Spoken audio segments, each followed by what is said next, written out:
Imagine waking up after weeks of strict dieting only to find out you've lost more muscle than fat. Sound like a nightmare?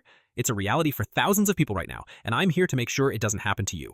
We've all heard the questions. Can you really spot reduce fat? Why is the belly the first place to grow and the last to lean out?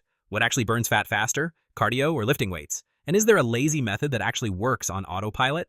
In today's video, I've synthesized the most common fat loss science to break down how your body actually works. We're going to stop wasting time on magic creams or fat-melting belts and focus on the fastest, most efficient way to burn fat. By the end of this video, we'll build a smart, practical plan designed to deliver real, visible results. So, how does your body actually burn fat?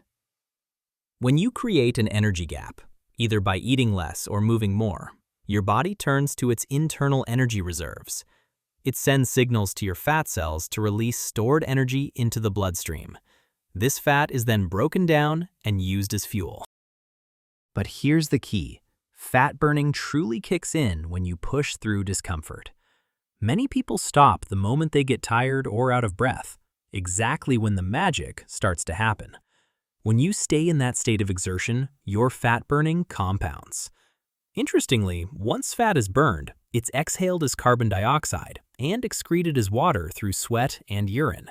You are quite literally breathing out your fat. Why is belly fat so stubborn? It's not random, it's biological. We inherit fat storage patterns. Men usually store it in the belly, while women often store it in the hips and thighs.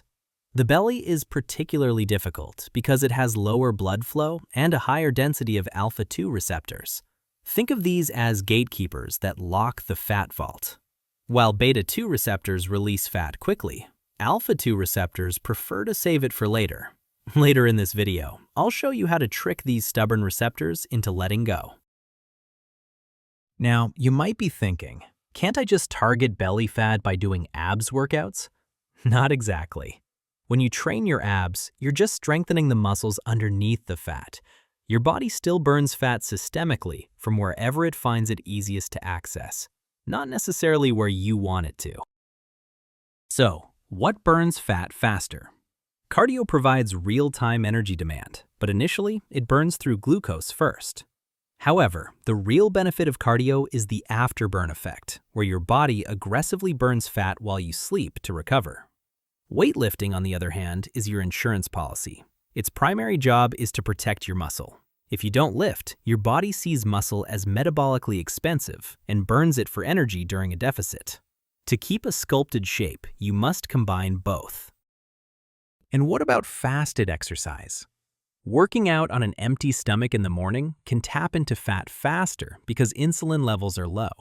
However, this only works for low to moderate intensity.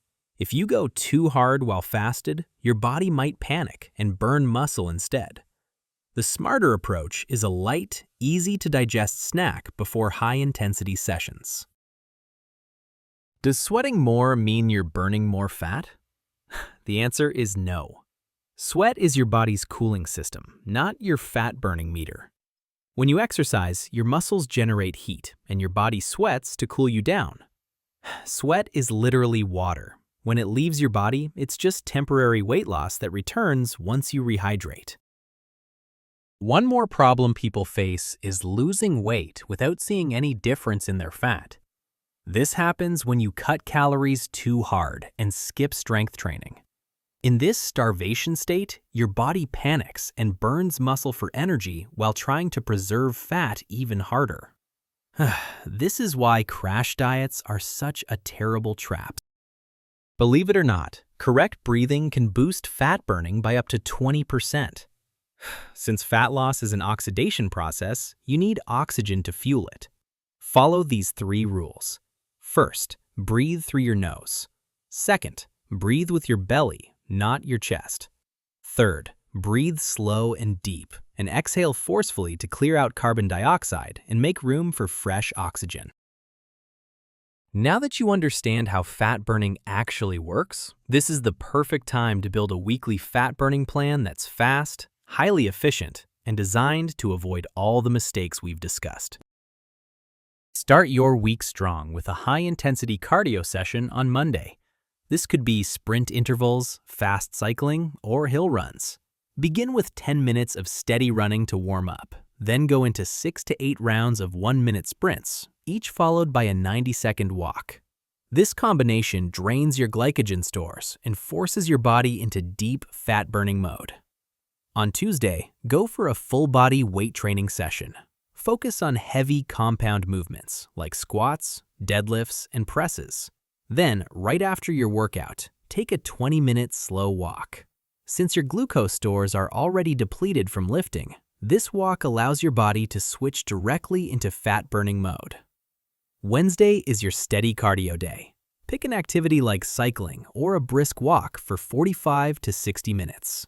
Keep it going even when you're tired. That final window is when your body starts pulling energy directly from fat stores. On Thursday, give your body a break with active recovery. Go for a light walk or an easy bike ride. Focus on relaxed, natural breathing and let your body reset without stress. Friday brings another weight training session. Follow it up again with a light cardio session for about 20 minutes.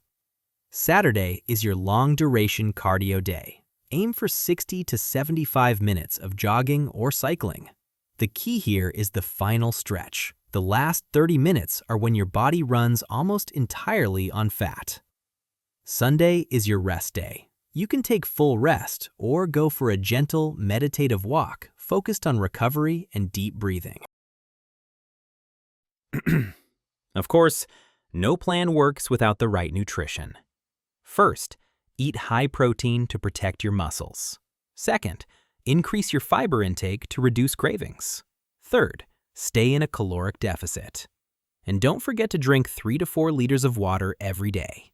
One non-negotiable rule: avoid sugar and processed junk. Just 5 minutes of sugary indulgence can wipe out 2 days of clean effort. Finally, you must get 7 to 8 hours of sleep. Without sleep, fat loss becomes almost impossible. Now, for those who are too busy for intense training, we use the autopilot method in 3 simple phases. Phase 1. Move lightly. Add 10 to 15 minutes of walking after every meal. Take phone calls while standing, and always choose stairs over elevators. These small actions keep your metabolism active. Phase 2. Eat smartly. Eat slowly and stop when you're about 80% full. Phase 3. Sleep deeply. Ensure your bedroom is cool and dark for maximum recovery. While the autopilot plan takes longer to show visible results, it permanently rewires your mindset so you never fall back into unhealthy habits again. Now that you truly understand how fat burning actually works, it's time to put this plan into action and avoid the mistakes that stop most people from seeing real progress. But there's one critical question you still need to answer. How many calories do you really need to lose weight? This step is absolutely essential. Without knowing your personal calorie target, even the best fat-burning strategy can fail. That's why I highly recommend watching the previous video, where I explain this in full detail. How many calories do you really need to lose weight? In that video, you'll learn exactly how to calculate your daily calorie needs, so you can apply this plan correctly and get real, sustainable results.